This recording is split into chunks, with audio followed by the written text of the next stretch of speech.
사도신경으로 신앙 고백 드리겠습니다.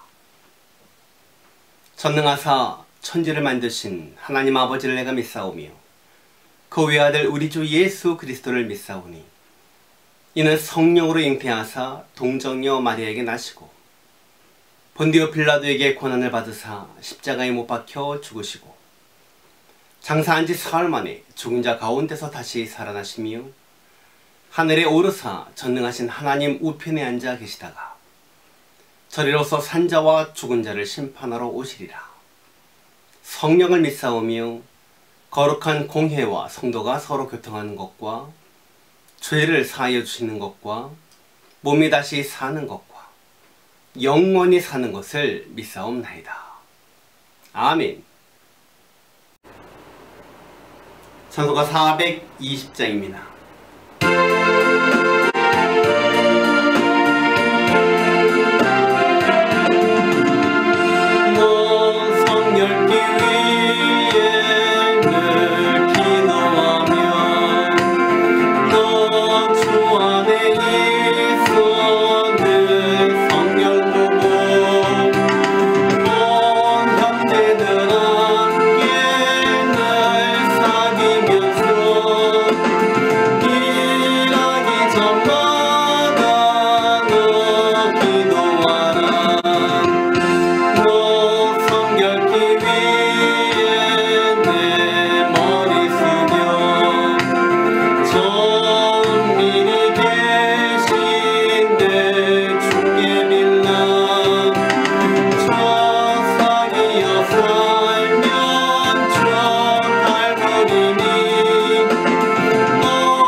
오늘 주시는 하나님의 말씀은 골로새서 1장 11절과 12절 말씀입니다.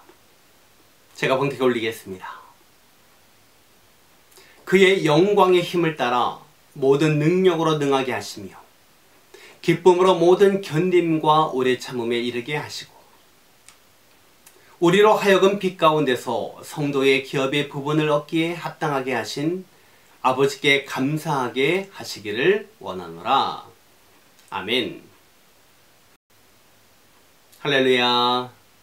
거룩한 주일 주 앞에 나와 예배하는 여러분에게 하나님의 사랑과 은혜가 넘쳐나시기를 주님 이름으로 축원을 드립니다.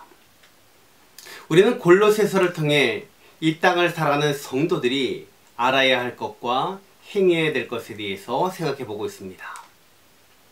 알아야 될 것이 무엇입니까? 하나님의 뜻을 알아야 됩니다. 하나님의 뜻은 성경 즉 하나님의 말씀을 통해 깨닫게 되고요. 지혜와 총명으로 하나님을 경험하는 것입니다. 그 다음 행해야 될 것입니다. 범사에 하나님을 기쁘시게 하는 것이고요. 하나님을 기쁘시게 하는 삶은요, 선한 열매를 맺고 기쁨으로 인내하는 삶인 것입니다. 근데 오늘 사도 바울은요, 본문에서 인내라는 단어를 두 가지 의미로 사용하고 있습니다. 11절입니다. 그의 영광의 힘을 따라 모든 능력으로 능하게 하시며 기쁨으로 모든 견딤과 오래 참음에 이르게 하시고, 여기 두 단어가 있습니다. 모든 견딤과 오래 참음. 이 두 단어가 서로 비슷해 보이지만 강조하는 것이 서로 달라요. 견딘다라는 것은요, 원에 보면 휘포모네라고 해가지고요, 환경에 대한 견딤입니다. 견디기 어려운 환경 속에서도 견뎌내는 것, 변치 않고 기다리는 것, 참을성 있게 인내하는 것, 이것을 말하는 것입니다. 또 오래 참음이라는 것은요, 원에 보면은 마크로디미아 그래가지고요, 대인관계를 말하고 있어요. 사람과의 관계입니다. 사람과의 관계에서 어려움이 있잖아요. 그런데 꿋꿋이 그 어려움을 이겨내는 것을 말하는 것입니다. 참을 수 없는 사람, 그 사람과의 관계임에도 불구하고 참아내는 것, 견딜 수 없는 환경임에도 불구하고 기다리며 견뎌내는 것, 이것이 바로 인내인 것입니다. 그런데 그 앞에 무엇이 강조되어 있습니까? 모든 견딤, 오래 참음, 이 단어의 앞에 성경은 어떻게 견디고 어떻게 참아야 한다고 말하고 있습니까? 기쁨으로 해야 한다고 말하고 있습니다. 근데 여러분, 어려운 상황 가운데에 직면했을 때 기쁨으로 참고 기쁨으로 견딜 수 있습니까? 그게 가능한가요? 아니요. 나의 힘으로는 불가능합니다. 지금 당장 죽을 것 같은데, 지금 당장 너무 힘들고 아픈데 어떻게 기쁨으로 견디고 어떻게 기쁨으로 참아냅니까? 불가능한 거예요. 하지만 이것을 이루신 예수님을 바라고 예수님이 도와주신다면 가능하다는 것입니다. 여러분, 예수님을 보십시오. 예수님도 견디기 어려운 상황이었습니다. 바로 십자가가 그 앞에 있었습니다. 예수님도 참을 수 없는 사람들이 있었잖아요. 본디오 빌라도를 비롯해서 대제사장들, 종교 지도자들, 예수님을 십자가에 못 박으라고 외쳤던 군중들. 그러나 주님은요, 견디셨고 참으셨습니다. 그래서 히브리 기자는요, 12장 2절에 이렇게 말하고 있습니다. 그는 그 앞에 있는 기쁨을 위하여 십자가를 참으사 부끄러움을 개의치 아니하시더니. 그 앞에 있는 기쁨이 무엇입니까? 주님은 십자가를 지시면서 장차 올 앞에 있는 그 기쁨을 바라보신 겁니다. 당신이 십자가를 지심으로 말미암아 구원받게 될 사람들, 그들이 죄사함을 받고 걸어간 하나님의 백성이 되고 그들이 하나님의 뜻을 이루는 귀한 도구로 쓰임받는 그것을 생각하시면서 주님은 십자가의 고통을, 그 조롱을 참아내신 것입니다. 믿습니까? 사랑하는 성도님들, 내가 견딜 수 없는 상황, 내가 참을 수 없는 그 인간관계 속에서도 견뎌내고 참을 때 주님은 나를 하나님의 뜻을 이루는 도구로 사용하신다는 것을 기억하시기 바랍니다. 아멘. 이런 확신이 있으면 우리는 기뻐할 수 있는 거예요. 믿습니까? 어느 크리스찬 사업가가 열심히 신앙생활도 하고 열심히 일을 하는데 사업이 잘 풀리지 않는 거예요. 그래서 어느 날 이런 기도를 합니다. 하나님, 당신께는 100만 년이 1초와 같은 시간이 아닙니까? 그때 하나님, 그래, 맞다, 나는 영원자니라, 이렇게 말씀하셨어요. 그래서 이 사업가가 다시 말합니다. 그러면 하나님, 100억이라는 그 돈도 하나님에게는 1000원이나 마찬가지 아닙니까? 하나님이, 그래, 내 말이 맞다. 그랬더니 이렇게 말합니다. 하나님, 그러면 저에게 1000원만 주세요. 그래서 하나님께서, 그래, 줄게, 그러시는 거예요. 그래서 이 사업가는, 하나님 감사합니다, 감사합니다, 아멘. 그랬더니 하나님께서, 그러면 1초만 기다려라, 이렇게 말씀하셨다고 합니다. 우리에게 어떠한 고난이, 어떤 어려움이 오더라도 견딤과 오래 참음으로 이겨내는 저와 여러분 되기를 바랍니다. 아멘. 그 다음 우리는요, 감사하는 삶을 살아야 합니다. 12절 봅니다. 우리로 하여금 빛 가운데서 성도의 기업의 부분을 얻기에 합당하게 하신 하나님께 감사하게 하시기를 원하노라. 하나님 아버지께 감사하는 삶. 사도 바울은요, 아버지라는 그 말을 사용하면서 하나님과 우리와의 관계를 설명하고 있습니다. 그 관계가 무엇입니까? 아버지와 자녀와의 관계인 거예요.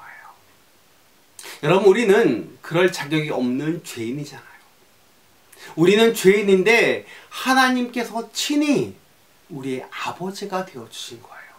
그래서 우리는 감사해야 하는 것입니다. 또 주님은요, 우리로 하여금 성도의 기업을 얻기에 합당하게 하셨기 때문에 감사해야 한다고 말하는 것입니다. 여기에 기업을 얻기에 합당한 자라는 것은요, 각자 받을 유산이 있고 상속받을 자격이 있다라는 거잖아요. 그러면 그 기업이 무엇입니까? 이스라엘 백성들에게는 그 기업이 가나안 땅이었습니다. 실제적이고 물질적이고 눈에 보였던 그 기업. 근데 사도 바울은요, 그보다 더 높은 수준의 기업을 말하고 있습니다. 땅에 속한 기업이 아니라 영구적이며 썩지 않고 쇠하지 않을 하늘에 속한 기업을 말하고 있는 거예요. 이 기업은요, 오직 빛 가운데서 성도의 기업인 것입니다. 믿습니까? 오직 이 기업을 받을 자가 성도이고요, 성도는요, 빛 가운데 행하는 자들인 거예요. 아멘. 그리고 빛 가운데 행한다라는 것은 곧 성결을 의미하는 것입니다. 그러므로 성도는요, 진리에 대하여 도덕적으로나 성품적으로나 거룩해야 되고 성결해야 하는 것입니다. 그래야 영원한 기업을 받을 자가 되는 것입니다. 믿습니까? 말씀을 드립니다. 오늘 여러분의 처한 삶이 어렵고 아프고 힘들고 견딜 수 없는 그런 환경입니까? 이 시간 주님 앞에 나오시기 바랍니다. 그리고 우리 주님의 도우심을 구하시기 바랍니다. 오늘 나에게 말할 수 없는 그런 상처와 아픔을 주는 그런 이웃이 있습니까? 그럼 주님 앞에 엎드려 기도해 보십시오. 하나님, 저는 도저히 참을 수가 없습니다. 나는 견딜 수가 없습니다. 나는 도저히 용서할 수가 없습니다. 그러니 주님 도와주십시오. 솔직하게 주님 앞에 고백해 보십시오. 그러면 우리 주님이 도와주시고 이길 수 있는 힘을 주실 줄 믿습니다. 아멘. 이런 믿음으로 인내하며 승리하는 모든 성도님들이 다 되시기를 주님 이름으로 축원을 드립니다. 기도하겠습니다. 지금은 우리 구주 예수 그리스도의 은혜와 하나님 아버지의 만극하신 사랑하심과 성령의 충만하신 은혜가 힘들고 견딜 수 없는 상황 가운데서도 견딤과 오래 참음으로 이겨내고 하늘의 상급을 바라보며 감사하며 살기를 소원하는 사랑하는 모든 성도들 머리 위에 지금부터 영원토록 함께 있을지어다. 아멘.